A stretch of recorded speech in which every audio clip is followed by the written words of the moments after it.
Like any other day, the slave trader is doing his usual business when suddenly a couple approaches him, not to buy a slave, but to sell their own child. The slave trader refuses immediately, saying he doesn't buy children, and suspiciously asks if they're really the boy's parents. At that moment, a merchant standing nearby accepts the couple's offer and buys the child. This merchant is actually a nobleman who travels across the world buying slaves. The couple leaves without even looking back once, and the nobleman departs as well. In truth, the nobleman has been searching for someone strong, because the stronger the slave, the more entertaining the arena fights become, and the more profit he earns. Most slaves are weak, so he often hunts for war prisoners or wanted criminals, which isn't easy. Then he notices a man who looks like a true warrior, his body built like a mountain. The nobleman thinks, if only I could get a war slave like him. But then he realizes, the same man is selling his own child. Understanding immediately, he decides to buy the boy. He later throws the child into his arena, placing him under the care of his arena champion, and tells the champion to train and look after the boy, promising rewards in return. The champion thinks the boy won't survive even a week, since the arena's environment is brutal, not meant for children. But surprisingly, the boy survives. He eats well, moves actively, and keeps his spirit alive.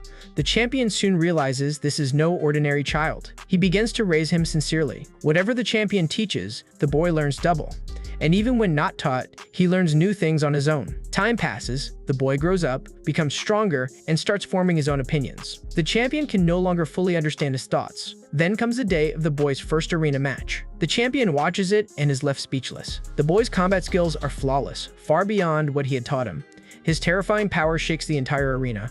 Soon, he becomes the arena king, even at a young age. Sometime later, the champion finally loses his own arena battle. But before his eyes close forever, he sees the boy kill his opponent in rage, right there in the arena. The boy, abandoned by his parents, has now also lost the only person who raised him. Nevertheless, he continues to survive, fighting, growing, and eventually becoming an adult. Not long after, an event is announced, one that might finally allow him to leave the arena. A student named William arrives at the arena with his senior.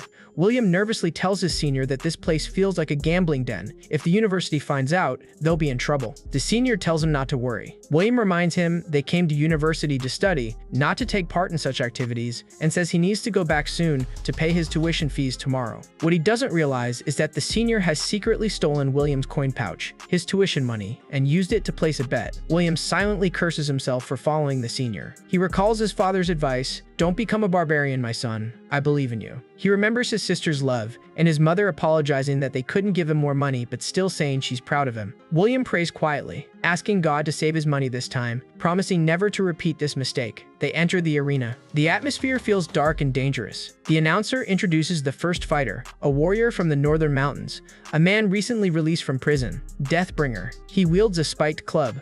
The senior says he looks strong, while William grows uneasy, realizing how violent this place is. He asks if the senior bet on Deathbringer, but the senior says no, he bet on Happy Face. William is shocked at the name. It sounds like someone weak. He jokes to himself that maybe the guy just has a mysterious smile. Then, when the announcer calls out, "Happy Face," the crowd erupts in cheers, chanting his name. Happy Face enters the arena, a young boy with an innocent face, curly hair, and a genuine smile. He's barefoot. William is stunned. He stands up, shouting that the boy must be taken out, that he doesn't belong here and will die if he stays. But the crowd ignores him. Deathbringer laughs, thinking it's a joke, but says he'll kill the boy anyway. He swings his weapon hard at Happy Face. William shuts his eyes in fear. When he opens them again, Happy Face is on the ground, bleeding, but slowly he stands back up. William pleads for him to stop, but suddenly remembers something from childhood. When he once saw slave children in the lower districts with his father, he had asked his father if it wasn't unfair for them to live like that. His father had replied that they were born that way, and told him to focus upward, toward their great empire, that this was their destiny. William, now angry and conflicted, fixes his eyes back on the arena. Deathbringer charges again, but this time, Happy Face blocks the attack with his bare hands. At that exact moment, their eyes meet. William's eyes filled with tears, while Happy Face still wears that unshaken smile. Then, Happy Face launches his counterattack, brutal and fast. William is stunned. Happy Face strikes again and again until Deathbringer collapses. The arena explodes in cheers. William stands frozen in disbelief. The senior smirks and shows him a betting slip. Happy Face's win record, 99%. The senior laughs and says, "Why waste time on small bets? Let's go big next time." William doesn't reply. He silently walks away, goes back to the university, and pays his tuition fee. That night, he lies awake, unable to sleep. The memories of the arena and Happy Face's smile won't leave his mind. At dawn, he suddenly jumps out of bed. Meanwhile, his senior walks with some friends, until William suddenly appears appears before him. The senior freezes in shock as William, his eyes calm but intense, quietly asks him, "When are we going back to the arena?" The scene shifts. Deathbringer regains consciousness. Still furious from his defeat, he clenches his fists. A fellow fighter nearby mocks him, saying he must have slept enough by now and should start preparing for the next match. Deathbringer looks around and sees Happyface training nearby. The man tells Deathbringer that he is lucky to have fought that boy, that Happyface always adjusts his skill level to match his opponent's strength. Hearing this, Deathbringer bursts out in frustration, saying he lost only because he let his guard down. Happyface notices the tension and simply says they should save the fighting for the arena. The man immediately calls him Sir. Deathbringer realizes that everyone here seems to be under the boy's command, maybe because Happyface defeated him. He thinks to himself that it was only luck that helped the boy win. All these people are weaklings anyway. If he can defeat Happyface, he will become the new boss of this place.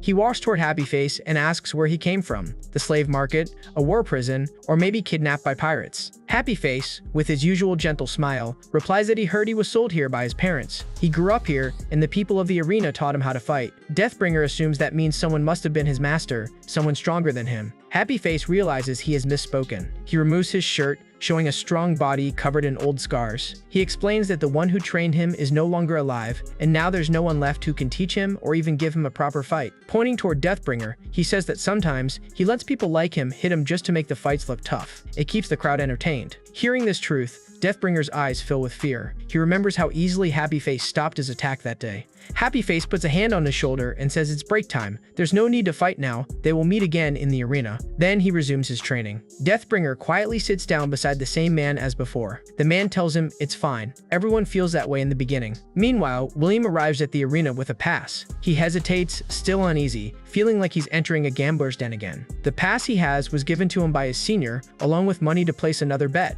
The senior had even told him which bet to make. William stands silently in line, waiting to enter the arena. The scene changes again, to a remote village at a small graveyard house. The owner is an old gravedigger who tells his apprentice Sagar to go to the arena and collect the bodies after the fights. They ride to the arena on a donkey cart. When they arrive, the old man looks around carefully and says it seems a big event has taken place here. Sagar begins lifting bodies into the cart. While doing so, he notices something strange. Blue, bruised marks on the wrists and chests of the dead fighters. He leans closer and realizes these are not cuts from weapons, but bruises made by bare hands. The marks are only a few days old. He wonders how this is possible. The arena is famous for weapon combat, so why are there signs of barehanded fighting? Suddenly, the old man calls out to him in panic. He points toward one of the corpses and says it looks like a member of the royal family, the same person recently listed as missing. When Sadr checks, he sees the royal markings match perfectly. Sadr insists they must immediately report this to the lord and the church officers. But the old man stops him, warning that the king's temper is dangerous. He might blame them instead. It's safer to stay quiet. Sagar disagrees, saying that whoever committed this crime must be punished, even if it cost his life. He leaves, saying that maybe everyone connected to the arena will be wiped out because of this. Meanwhile, William has reached the arena again, waiting for Happyface's fight to begin. On the other side, the weather turns rainy. A woman rushes outside to bring the clothes in, but when she opens the main door, she freezes in shock. Soldiers wearing iron armor are marching past her house. The troop is being led by a commander, and together they head straight toward the arena. The commander gives a clear order. The killer of a royal family member is hiding inside this place. No one is to escape alive. Everyone must be captured, and if anyone resists, they are to be killed on the spot. Inside the arena, the fights continue. William isn't interested in the other matches. He is waiting only for Happyface's fight. Then, the announcer declares the main event. The crowd cheers wildly as Happyface enters the arena, smiling as always. Next, the announcer introduces his opponent, a serial killer who recently terrorized an entire village. His name is Nocturnal Demon, and he will face Happyface in the final match. William is shocked, wondering how such a dangerous man ended up here. Before walking into the arena, Nocturnal Demon says this place isn't hell for him, it's heaven. Suddenly, the commander appears backstage with his soldiers. He recognizes the serial killer immediately. The commander remarks that if people like him can come out of prison, it must mean some royal member is involved. Hearing this, Nocturnal Demon becomes nervous. He notices an open gate behind the commander and thinks of escaping, but instead, he suddenly lunges forward and attacks the commander. The commander, however, kills him instantly with a single strike. Then the commander himself comes out into the arena from the entrance and orders his men to surround it. The soldiers spread out, blocking every exit and aiming their weapons. He commands everyone inside to kneel. One man tries to reason with the soldiers but is immediately killed on the spot. Seeing this, William panics and quickly kneels down as ordered. The commander then turns his attention to Happyface and orders him to kneel as well. But Happy Face remains standing, calm and still. His eyes shift toward the commander's weapon, and suddenly he attacks. The commander strikes back, but Happy Face dodges easily and counters with a blow from the commander's own weapon, hitting him squarely in the face.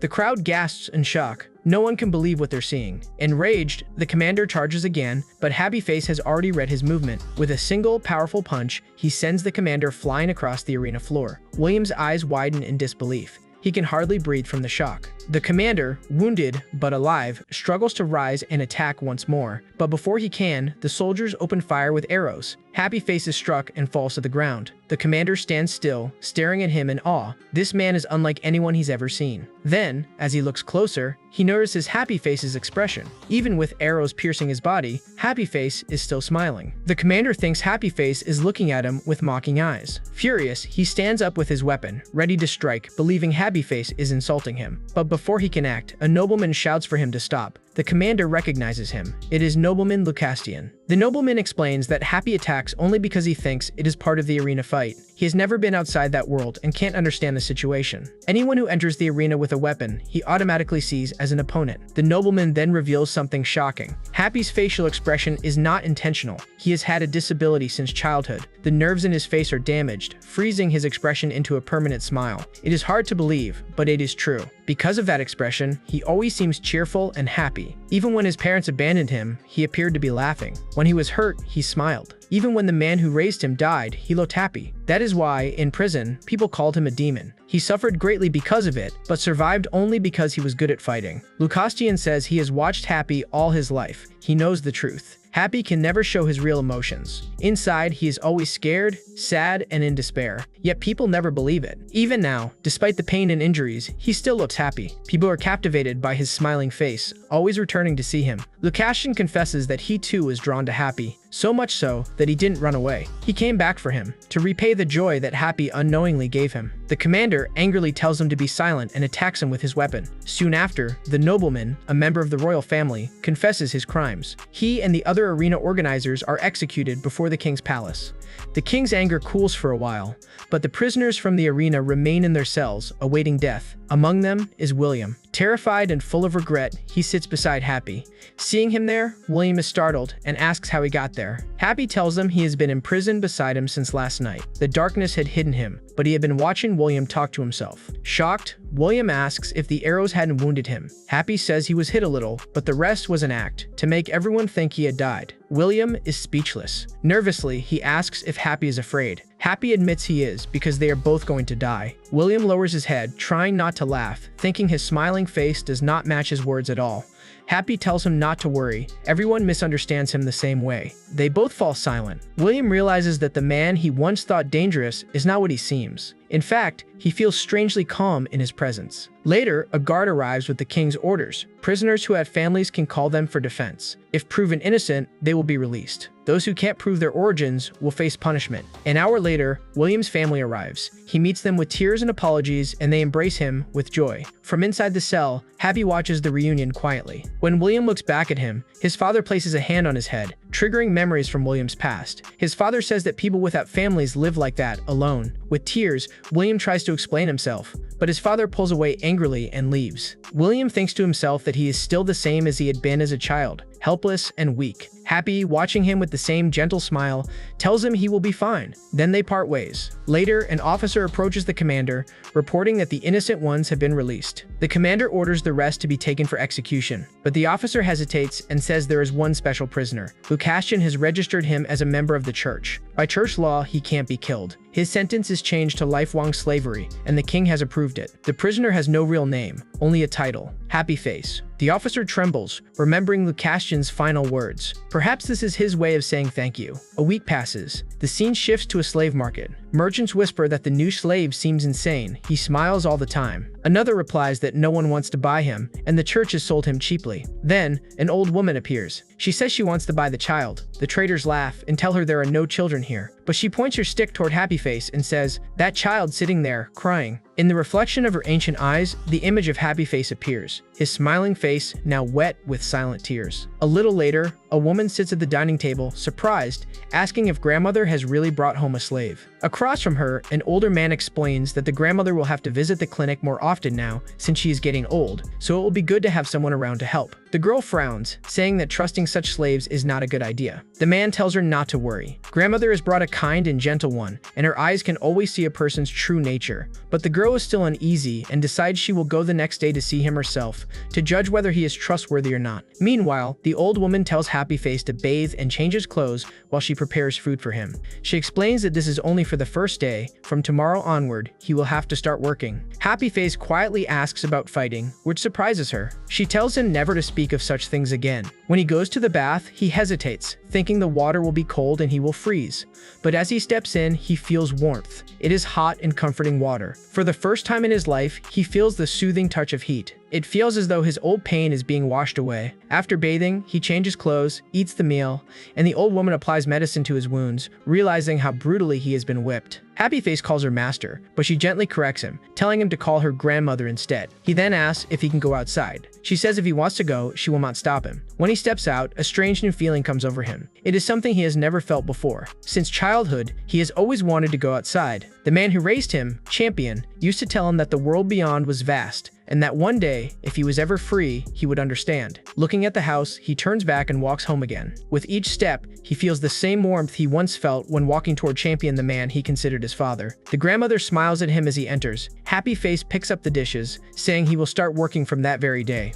Soon, the old man returns home. He is surprised to see Happy Face already working and asks if this is the child the grandmother mentioned. She steps forward, points to Happy Face, and says, "Yes, this is the child." The man thinks to himself that when Winnie returns tomorrow, there might be trouble. Still, he welcomes Happy Face kindly. That day becomes the warmest day of Happy Face's life. Meanwhile, that same night, William lives through the coldest night of his life. Some people even throw rocks at his dorm window. Within the week, news of the arena incident spreads throughout the school. William is labeled a criminal. No matter how much he shouts that he isn't involved, he can't escape the suspicion that he enjoyed watching a royal family member die in the arena, even though he hadn't actually seen it. Because of this, all his school awards are confiscated, and his church scholarship is cut off. None of his pleas for mercy are accepted.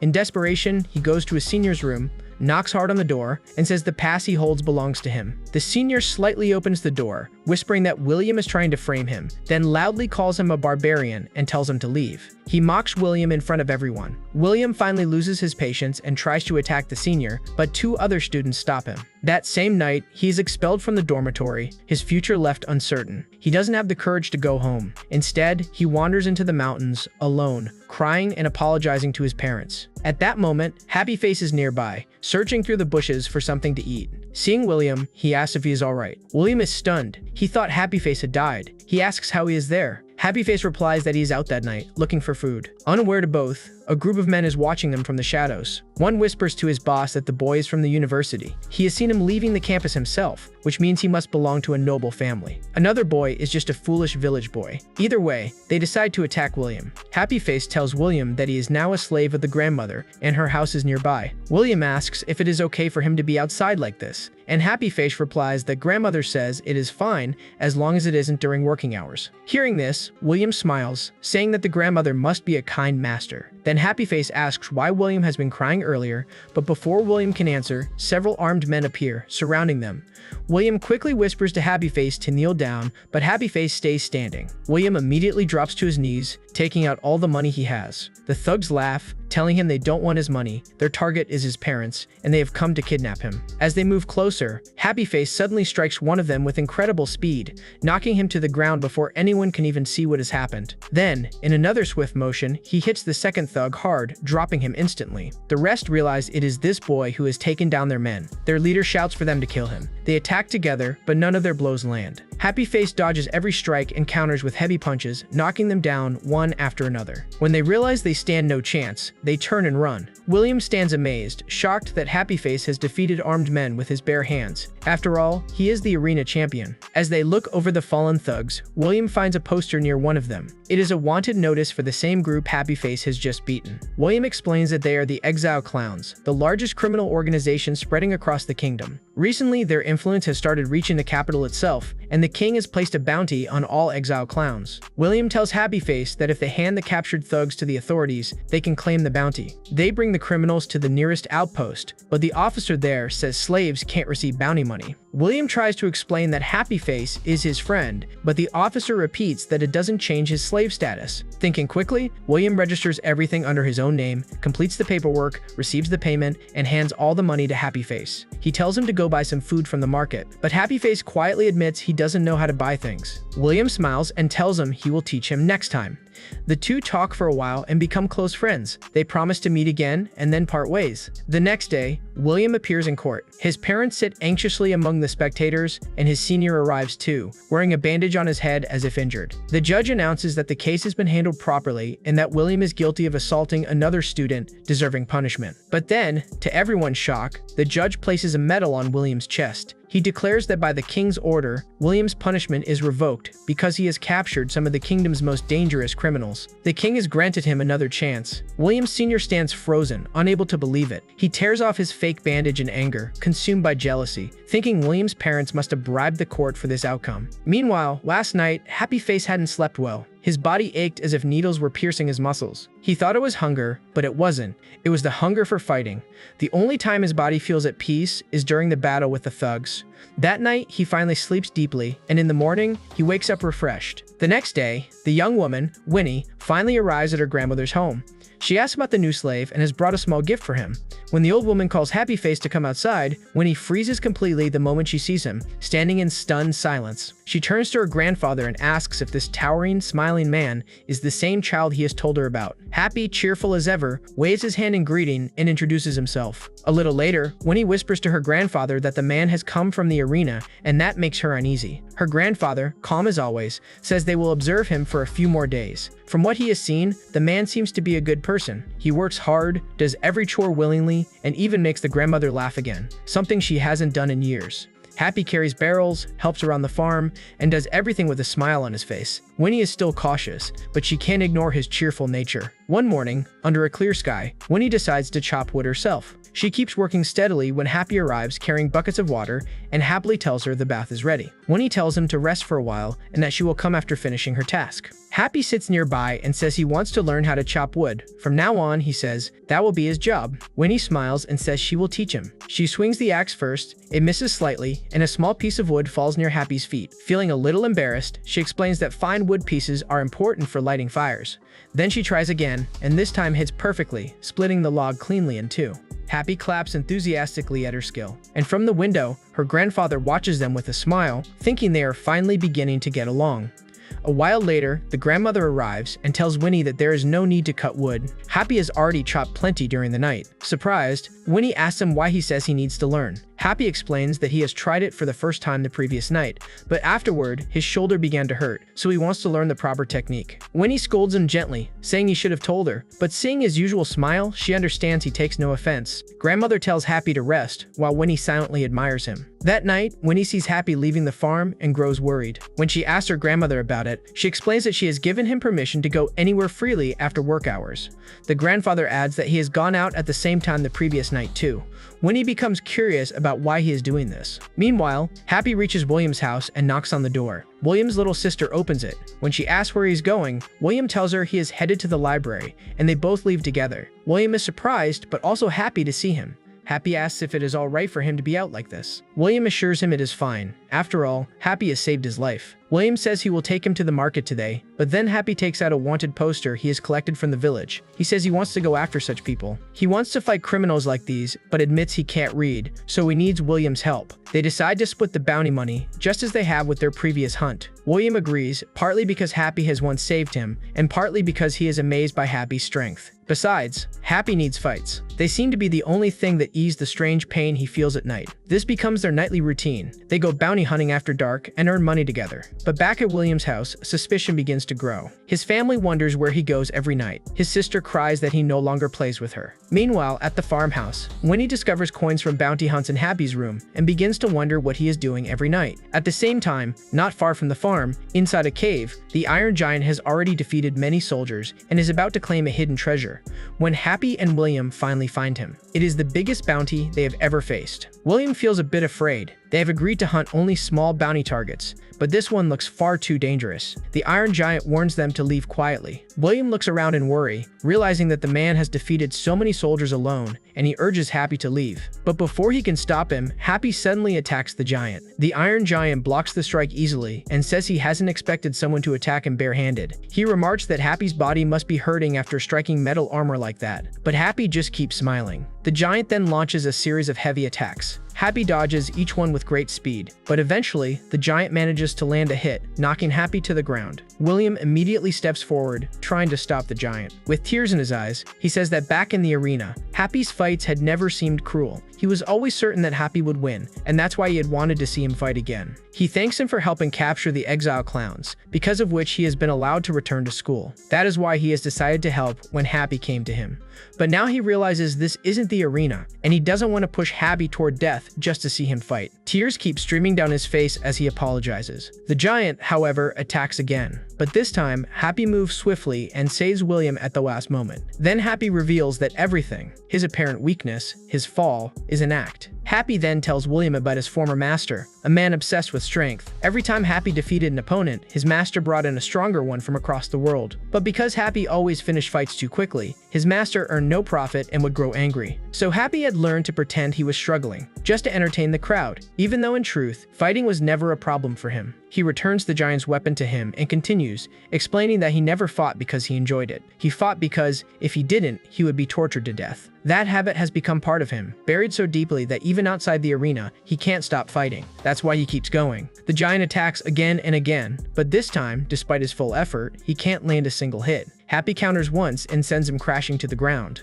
The giant rises again, exhausted. Happy turns to William and says he is grateful that William cares for him. But next time, he shouldn't risk his life to protect him. After all, William is the only person who has ever called him a friend. And if William still isn't sure that he can win, then he will show him something that will leave no doubt. He will show his full power. The giant laughs mockingly at him, saying that the broken spear he has found will be useless. Around them lie the shattered remains of the soldiers' many defeated swords, and he taunts that the spear can do nothing to him. But suddenly, Happy hurls the spear straight toward him. The man quickly raises his shield to block it, but when he looks up again, Happy is already in front of him, striking with tremendous force. The spear pierces between the armor plates, lifting the giant slightly off the ground. Happy tells him that the more he resists, the more pain he will feel. The man begins to lose balance. His sword slips from his hand, and at last, he falls in defeat. Happy throws him to the ground, ending the fight. William watches in absolute shock. Happy assures him there's nothing to worry about. The man is only unconscious. Happy then mentions that his old master never liked fights that ended too quickly. William's face lights up, saying it is an incredible fight. They have defeated a major criminal. He decides he will no longer worry about Happy's battles and will completely trust him from now on. Happy, exhausted, says he hasn't slept in days and is feeling sleepy. He goes over to his basket and lies down. Before William can say anything else, Happy is already asleep. William thinks for a moment that he should report the incident. Then his eyes fall on the spear Happy has thrown. Strangely, it has no blood on it, only faint marks. William wonders if Happy used some hidden weapon to break through the armor. He turns the fallen knight's body over to check the damage. Just then, the commander arrives with a group of soldiers responding to the report from an injured survivor. Seeing the spear in William's hand and the fallen, wanted criminal beside him, they assume William is the one who defeated the giant. They ask for his name, and when he says William, they recognize it immediately. They remember hearing rumors about a university student who hunts bounties as a hobby, the same one who recently captured members of the exile clowns. William hesitates, unsure whether to tell them the truth, but the situation leaves him no choice. The soldiers tell him he can leave. His bounty reward will be processed. He lifts the sleeping Happy onto his shoulders and walks away from the battlefield. Meanwhile, the commander examines the spear closely and whispers to his men that this couldn't be the weapon used in the kill. There is no sign of fresh blood on any weapon nearby. He can't believe a student could have defeated the Iron Giant or captured the exile clown group. In truth, Happy had used no weapon at all. He defeated the armored warrior with his bare hands. Elsewhere, the surviving soldiers of the exile clown group, the ones Happy had previously defeated, are now kneeling before their furious leader. They are tied up as he reminds them that their group had sworn never to retreat, yet they had been beaten by a single student.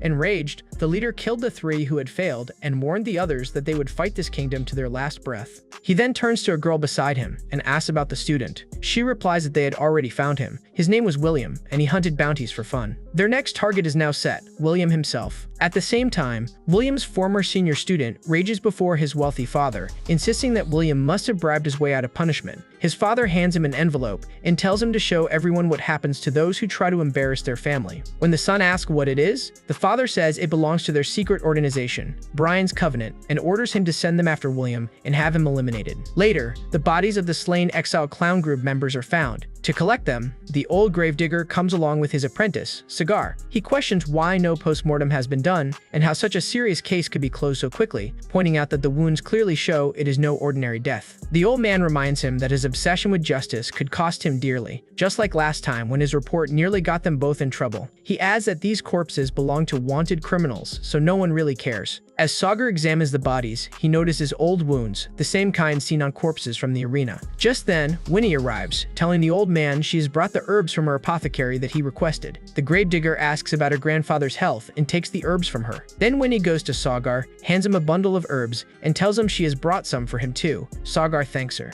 Afterward, Winnie whispers to the old man that his apprentice has been staying with him for over a month. It seems she has grown fond of him. The gravedigger replies that Sagar works well but is a little strange. Winnie says they also have a slave at home who is strange too. She tells him that the boy often leaves the house at night and that a pouch of coins has been found under his bed. She fears he might be involved in something dangerous, since he is also a skilled fighter. Sagar overhears and says that the arena is gone. Those fighters are either dead or dangerous criminals.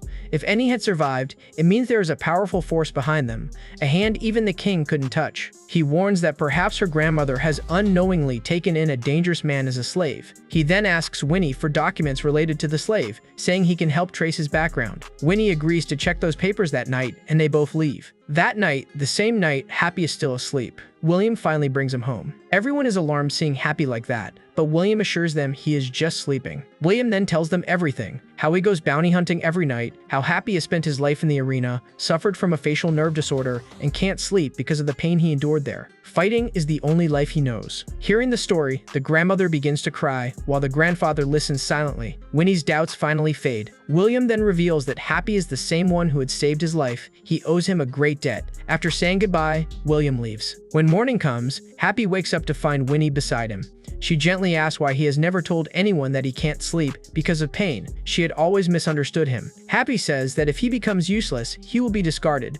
That's how it worked in the arena. Winnie tells him that he isn't a slave here. This is his home now. Her grandmother sees him as her own child. She promises that he has nothing to worry about and that she will heal him. She is skilled in herbal medicine. A faint light of hope appears in Happy's eyes, and he agrees. When Winnie reaches out to help him up, he suddenly pulls out a ring, shows it to her, and slips it onto her finger. Winnie gasps, blushing and shouting in embarrassment. It is a wedding ring. Happy, not understanding, asks what that means. His innocent confusion leaves her speechless. Then the grandfather arrives, hands Happy a pouch of money, and tells him it is the bounty reward his friend left. Happy refuses, asking them to keep it since he will no longer fight. Winnie will heal him. The old man hugs him proudly, and soon the grandmother joins in, praising him warmly. Happy then takes out 2 more rings and gifts them to the grandparents, making everyone laugh. Meanwhile, Winnie sends a letter to Sagar explaining that the misunderstanding has been cleared and there is no reason to worry. At the same time, William and a senior student are chatting nearby. The senior tries to charm William with flattery, while William remains angry and says they should part ways. The senior, pretending remorse, falls to his knees, begging for forgiveness and another chance. Eventually, William agrees and goes along with him. Watching from afar, Sagar remarks mockingly about the senior's fake act, while the senior secretly thinks to himself that William is truly a fool. This time, he's walking straight into his trap. William is also watching the senior with suspicion, even as the senior keeps apologizing again and again. But suddenly, that apology turns into betrayal. The senior pushes him from a height, sending William crashing to the ground. He hits hard and is badly hurt. Before he can recover, 3 masked men grab him. They are the senior's hired thugs. They take William to an unknown house where they begin torturing him. The senior tells him that he has never liked him from the beginning. William, in pain, says he has never done anything wrong. It was always the senior who mistreated him. So why this hatred? The senior tells him that fools like him think effort alone brings success, when in reality, true respect comes only through power. He says that when people hear William is dead, they will celebrate. Then he orders his men to finish the job and walks out, waiting outside. But on a distant rooftop, Cigar is watching everything. He recognizes the thugs. They are Settle Colors, mercenaries hired by rich nobles to deal with their enemies. Sagar draws his dagger and begins moving toward the house where William is being held. Inside, William is barely conscious. The thugs tell him they will make him suffer before killing him. William's mind drifts. Is this how he will die? He had thought he came into the world to make a change, yet now he will die crushed under the pride of the wealthy. Suddenly, someone bursts through the window with incredible speed. Sagar freezes in shock as he sees who it is, the woman from the Exile Clown group. She stands before William, looking at him closely. Seeing his condition, she doubts he can be the same man who had defeated 5 of their members. She recalls hearing that there had been 2 people involved that night, which means this boy isn't the real fighter. The thugs warn her to leave before she gets herself killed, but without hesitation, she draws her sword. In one swift and powerful strike, she cuts them all down. William is stunned. Hiding inside, Cigar continues to observe. He wonders who William really is. The nobles want him dead, and now the Exile Clown group is after him too. It is a situation too dangerous for him to handle. He decides it is best to leave quietly. Meanwhile, the woman demands to know who has been with William. She presses her blade near his throat, giving him a final warning. At that moment, William remembers what Happy Face had once told him, never to risk his life because of him. He silently apologizes to Happy, tears filling his eyes, and finally whispers his name, Happy Face, a former arena slave now living on the farm. Sagar hears everything from his hiding place. At the same time, far away on that very farm,